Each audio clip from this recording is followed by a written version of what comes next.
Hello और स्वागत है आप सभी का। आज हम एक ऐसे टॉपिक पर बात करने वाले हैं जिसने इंटरनेट पर पूरी तरह से आग लगा दी है। मेरा मतलब है लिटरली। एक बार सोच कर देखिए, देश के लाखों पढ़े लिखे डिग्रीधारी युवा अचानक खुद को एक ऐसा कीड़ा क्यों बुलाने लगेंगे जिसे देखते ही हमारी पहली रिएक्शन चप्पल उठाने की होती है ना? हम बात कर रहे हैं कॉकरोच जनता पार्टी की।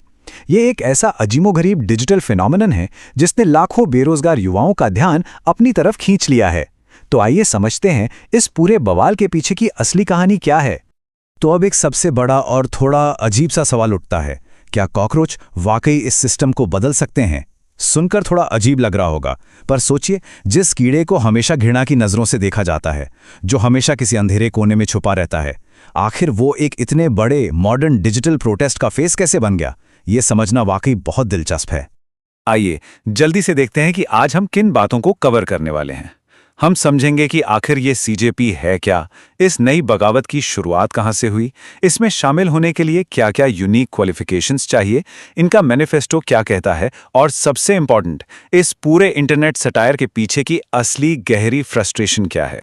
तो शुरुआत करते हैं अपने पहले सवाल से। आखिर ये कॉकरोच जनता पार्टी यानी सीजेपी है क्या भला? देखिए, सबसे पहले तो ये क्लियर कर दें कि ये कोई नॉर्मल पॉलिटिकल पार्टी नहीं है जो चुनाव लड़ने वाली है। ये स्ट्रिक्टली एक डिजिटल ओनली प्रोटेस्ट मूवमेंट है। जब युवाओं को रियलाइज हुआ कि उनकी डिग्रियों की कोई वैल्यू नहीं बची है, लगातार पेपर लीक हो रहे हैं और सिस्टम पूरी तरह से उन्हें इग्नोर कर रहा है, तो उन्होंने मीम्स और व्यंग्य को अपना सबसे बड़ा हथियार बना लिया। एक तरह से ये उन निराश युवाओं के लिए इंटरनेट पर अपनी भड़ास निकालने का एक जबरदस्त तरीका बन गया है। और इनकी पॉपुलैरिटी का अंदाजा आप सिर्फ इस एक नंबर से लगा लीजिए, 2 मिलियन, यानी लगभग 20 लाख फॉलोअर्स, वो भी इंस्टाग्राम पर, और इतने कम समय में।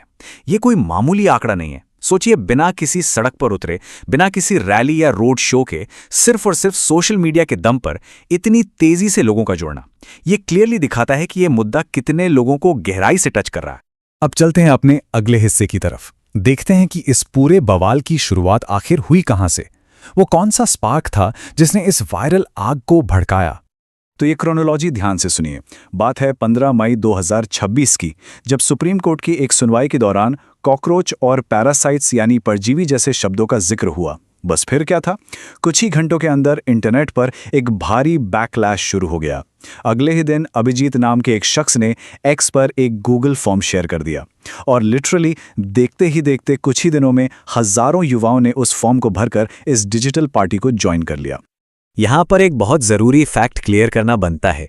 सुप्रीम कोर्ट ने बाद में यह साफ किया था कि उनका वो कमेंट एक्चुअली उन लोगों के लिए था जो फर्जी डिग्रियां लेकर सिस्टम को खराब करते हैं, ना कि मेहनती युवाओं की तरफ।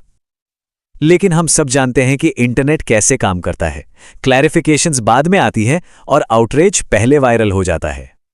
इन कड़े शब्दों ने लोगों के पुराने जख्मों को हरा कर दिया था। अब जरा इस कॉन्ट्रास्ट को देखिए, ये बड़ा दिलचस्प है। एक तरफ होते हैं हमारे ट्रेडिशनल पॉलिटिशियंस जिनके पास सड़कों पर रैलियां और धरने करने का दशकों का एक्सपीरियंस होता है, और दूसरी तरफ हैं सीजेपी की शुरुआत करने वाले अभिजीत। ये पब्लिक रिलेशंस की पढ़ाई करने वाले 30 साल के स्टूडेंट हैं जो पहले एक पॉलिटिकल पार्टी की सोशल मीडिया टीम के लिए मीम कैंपेन चला चुके हैं। इनका अप्रोच 100% डिजिटल है।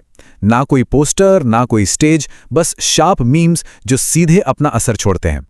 आइए अब इस कहानी के सबसे फनी और कहीं ना कहीं सबसे सार्कास्टिक पार्ट की तरफ बढ़ते हैं। सीजेपी में शामिल होने की आखिर क्वालिफिकेशंस क्या हैं? तो इस पार्टी को ज्वाइन करने के लिए मुख्य रूप से 4 रिक्वायरमेंट्स हैं। पहला, एक्सट्रीम अनएम्प्लॉयमेंट, यानी डिग्री तो हो पर नौकरी का नामो निशान ना हो। दूसरा, पीक लेजीनेस, मतलब देश बदलने का जोश तो पूरा हो लेकिन रजाई छोड़ने की इच्छा बिल्कुल ना हो। तीसरा, 24 घंटे ऑनलाइन रहने की क्षमता। और चौथा, सबसे जरूरी स्किल, मीम बनाने में एकदम शार्प होना। ये कितनी बड़ी विडंबना है ना। जहां पहले प्रोटेस्ट सड़कों पर होते थे, वहां आजकल बेड पर लेटकर मोबाइल फोन के जरिए बगावत हो रही है। लेकिन रुकिए, इस हंसी मजाक के पीछे एक बहुत ही सीरियस मैसेज छिपा है। आइए इनके मैनिफेस्टो पर एक नजर डालते हैं। इनके मुख्य रूप से 5 मांगे हैं। पहली मांग है रिटायरमेंट के बाद सरकारी पदों पर फिर से नियुक्ति पर पूरी तरह रोक लगाना। दूसरा, अगर वोट गायब होते हैं तो उसकी क्लियर जवाबदेही तय करना। तीसरा, महिलाओं के लिए सीधे 50% हिस्सेदारी की मांग। चौथा, टीवी मीडिया को मजबूर करना कि वो रियल इश्यूज पर फोकस करें। और पांचवां, नेताओं के पार्टियां बदलने पर बैन लगाना। देखा जाए तो ये डिमांड्स कोई मजाक नहीं है, ये ट्रेडिशनल पॉलिटिक्स को एक सीधी और कड़ी चुनौती दे रही हैं। और ये चीज सीजेपी के इस दोहरे रूप को बहुत परफेक्टली हाईलाइट करती है।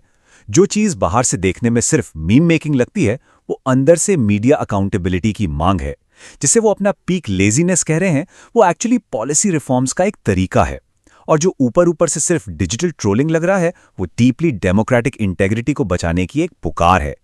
मजाक और असलियत का ये बेहतरीन कॉम्बिनेशन ही इसे इतना पावरफुल बनाता है। अब आते हैं इस एक्सप्लेनेयर के आखिरी और शायद सबसे क्रूशल हिस्से पर, दी अंडरलाइंग फ्रस्ट्रेशन, यानी इस पूरे फिनोमेनन के पीछे की असली नाराजगी क्या है। एक कोट है जो इस पूरे मूवमेंट के इमोशनल कोर को बिल्कुल परफेक्टली कैप्चर करता है। जब उम्मीद जवाब देना बंद कर देती है, तब सार्काज़म यानी व्यंग्य बोलना शुरू करता है। ये लाइन अपने आप में बहुत कुछ कह जाती है। ये बताती है कि आज की जनरेशन खुद को व्यवस्था के सामने कितना अनसुना महसूस कर रही है। जब शिकायतें काम नहीं आती, तब ये ताने ही उनकी आवाज बन गए हैं। ये एक बहुत ही चुभने वाली सच्चाई है। एक पढ़ा लिखा इंसान जो कभी अपने अच्छे भविष्य के सपने देखता था, आज खुद को ओपनली कॉकरोच जैसे अपमानजनक नाम से बुलाने के लिए तैयार है। क्यों?